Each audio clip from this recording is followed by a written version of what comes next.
Hey guys, how's it going, and welcome back to a new video. So this one is going to be my top 5 Galakrond's Awakening card review. So before we do get into the video, I just want to say that I am a little bit ill. I've got a bit of a runny nose, a bit snotted up, but I'll try my best to get this video out. So sorry if I'm sniffling all the way through. I'll try and get through this the best I can. So let's jump straight into it. I feel like my last video was kind of, I rambled a little bit, but I just want to say quickly before we get into the video, make sure you do like, comment and subscribe, and head down into the top link of the description where you will see my Twitch account. I'm streaming over on Twitch quite a lot. I'll be live again on Friday night, so look forward to that. So let's jump straight in. Of course, I'm a wild player, so let's jump straight in with the wild reviews. So let's start with the honourable mentions. We will start with these. I did a bit too many last time that I basically ended up reviewing the whole set nearly. But let's do 3 honourable mentions, and I'm just going to do a top 5 because I feel like the cards in this expansion are a little bit underpowered, but that's alright. We'll get into those as we go. So, our first honourable mention.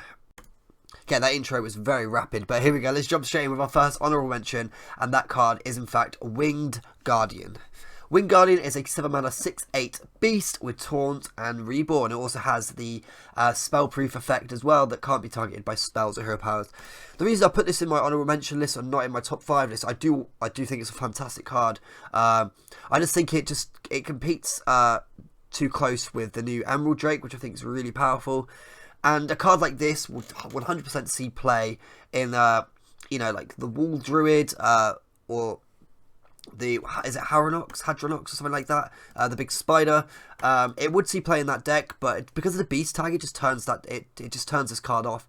The reason why you want Hadronox in your deck and Hadronox being your only beast is because you can resummon it with the card that resummons a beast, and because that being the only beast, Hadronox is the only card that's ever summoned off that, and it just makes the consistency of the deck much better. So although Winged Guardian is fantastic, it just doesn't really fit in that deck, and I can't really see it fitting anywhere else yet. But yeah, the thing is, it doesn't even go well with Mazoth because it doesn't have Death Rattle, it has Reborn, so it is a good card, but it's just not good enough. Our second honourable mention is in fact Shadow Sculptor. Shadow Sculptor is a 5 mana 3/2, and it has a combo, and the combo reads: draw a card for each card you played this turn. So sorry, I just sniffled. I said I wouldn't do that, but you guys have already got access to this card. We got it when we logged in into the game, if you pre-ordered, that is, and it's a 5 mana 3/2, and you draw a card. So the reason why I put it in my honourable mention list and not my top 5 list as well, I do think the effect is super powerful. I think a card like this has so much potential, especially in the long run with Wild, because the more cards they print on 1 or 0, 1 or 2 mana, the better this card gets.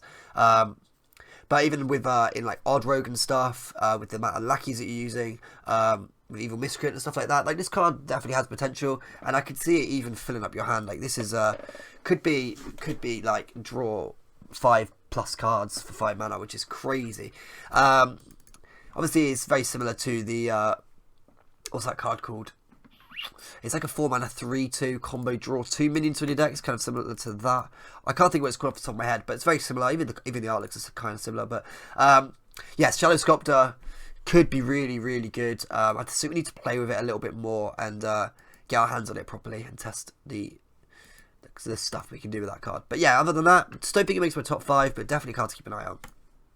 Okay, and the last card in my honourable mentions before we get into the top 5 list is, in fact, the Escaped Mana Saber. It's a 4 mana 3/5 beast, and it has stealth, and it says whenever this attacks, you gain 1 mana for this turn.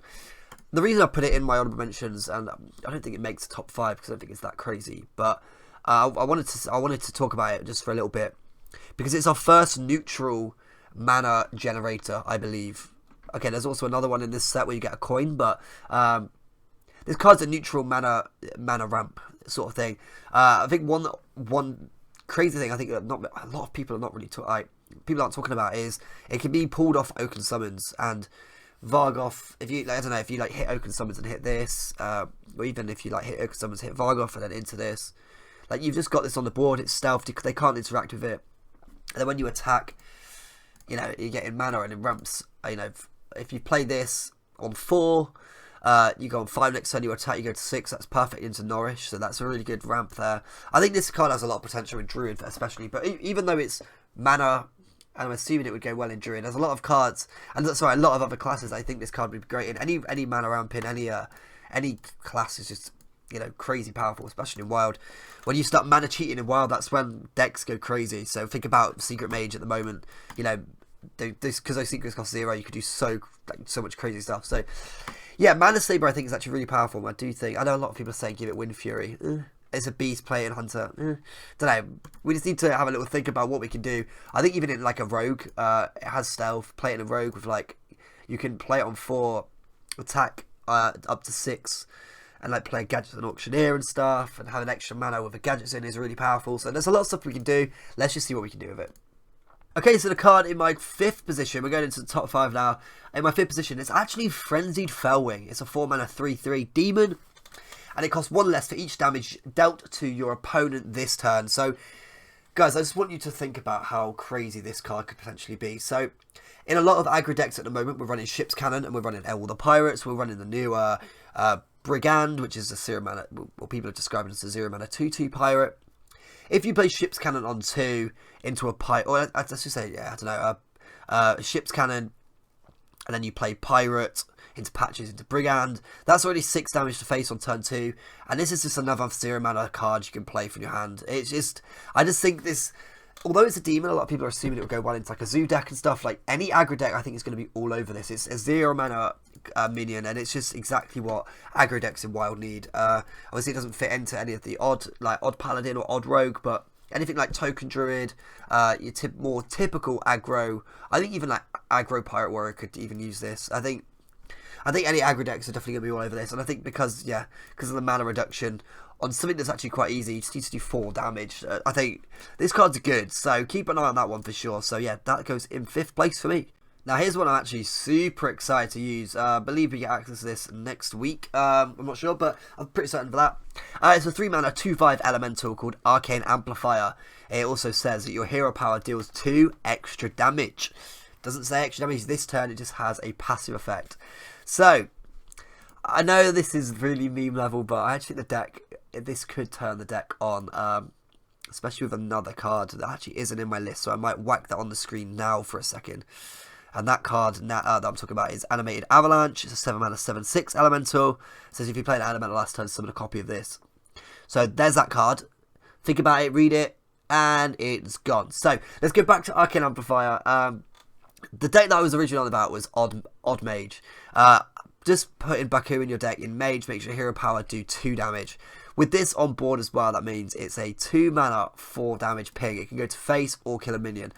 I think this card could be crazy, especially with this side quest that we got in the last expansion, which is when you summon 2 elementals back to back on a turn. So you play 2 elementals in 2 turns. That draws spells in your deck. You could draw Arcane Intellect from all cards. You can play a little secret package in there if you wanted as well. There's a lot of stuff you could do. I actually think Arcane Amplifier could potentially turn on Odd Mage. Even if it's not using Odd Mage, I could see this card see play in an aggro elemental sort of deck alongside the new side quest, even like a Book of Spectres and stuff like that. You even got like the Daring Fire Eater, I think it's called, the 1 mana minion. You could even run the summon Ragnaros Lady at the end as well. There's just a lot of stuff this card can do, and I think Arcane Amplifier could be powerful.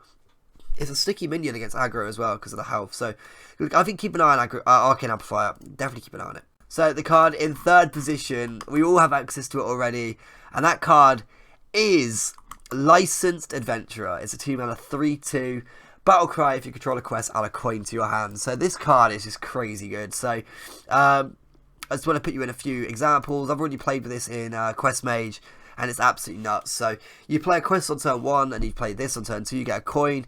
You have Flame Waker on turn 3. You can coin stuff with Flame Waker. You could just save that coin for Flame Waker Sorcerer's Apprentice turn. You could do so much with this card. It's so good. Obviously, you can also play it in Battlecry. Hang on. I might cut that out. I might forget. I just coughed my lungs up. You can play this card in Quest Shaman as well. Obviously, when Shudderwock goes off as well later on in the game, you can add coins to your hand as well, which is crazy good. Obviously, Shudderwock, when you bounce back, costs 1 when you play Grumble. So what can you do when Grumble costs 1 and you're getting coins? You can coin out those extra copies with Life Stringers and stuff like that as well. So Licensed Adventure is crazy. I actually tried to play it in like an OG Quest Rogue, where you have to summon cards of the same name.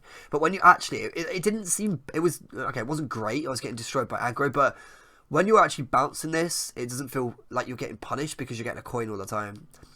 So it's actually like worth thinking about, and I'm definitely going to play with that deck a little bit more later on, see if I can get it like feeling a bit smoother. But Licensed Adventurer is crazy good. So honestly, the longer this game, so if quests stay relevant in Wild, this card's always going to be good, because mana ramp, mana generation, mana cheating is always been good in Wild, and it always will be until the end of time. So yeah, Adventurer is super good.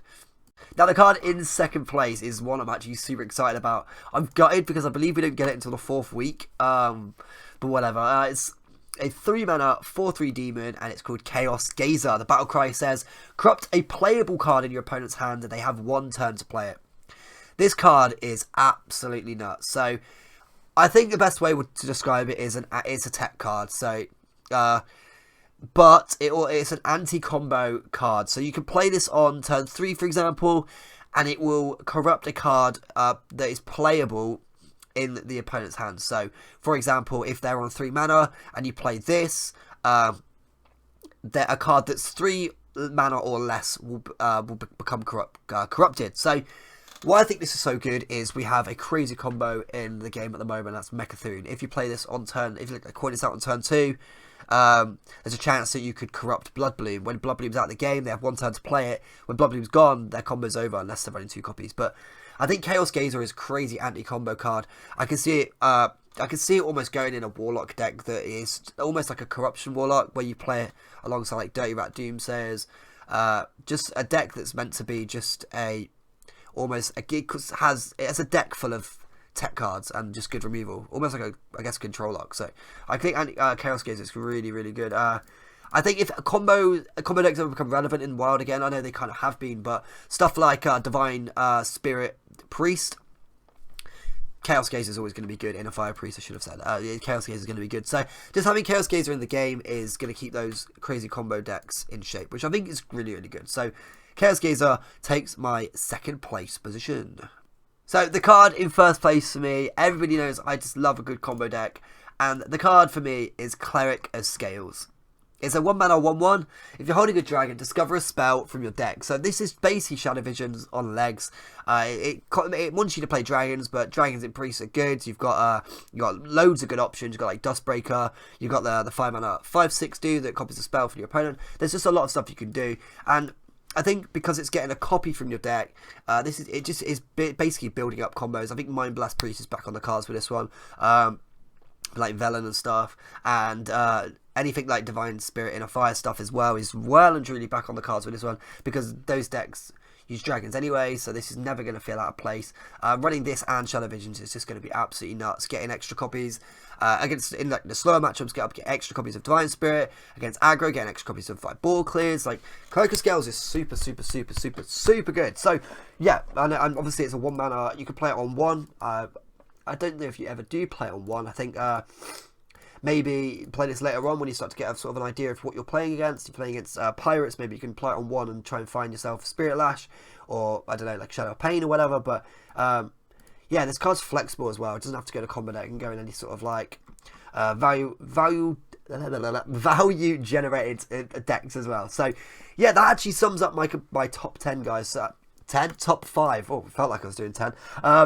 Yeah, thank you so much for watching. I really do appreciate it. I always have fun reviewing these ones. Yeah, it's crazy because I didn't think I was going to record this so quickly, but they said that we would get the week 1 cards, and then we would get slow reveals as the weeks go on. But they just basically, because they updated the game, all the cards are in the game now. So I use Hearthstone top decks, but Hearthstone top decks obviously put all the gallery's full basically. We know all the cards that we're getting in the set now. So that was my plan. I wanted to see all of them before reviewing, because generally cards from a set are usually quite weak in terms of Wild, and a few cards ever really see play, but that's why I much prefer doing it like this. So I just realised, no, it's fine, all good. So thank you so much for watching, guys. Remember to like, comment and subscribe. Top link in the description will take you to my Twitch, as I just at the start. I'm saying it again in case you skipped. All good. But thank you so much for watching. I really do appreciate it, and enjoy Galakrond, I can't say his name. Enjoy the Awakening, and I look forward to seeing you again soon. Thank you so much, guys. Goodbye.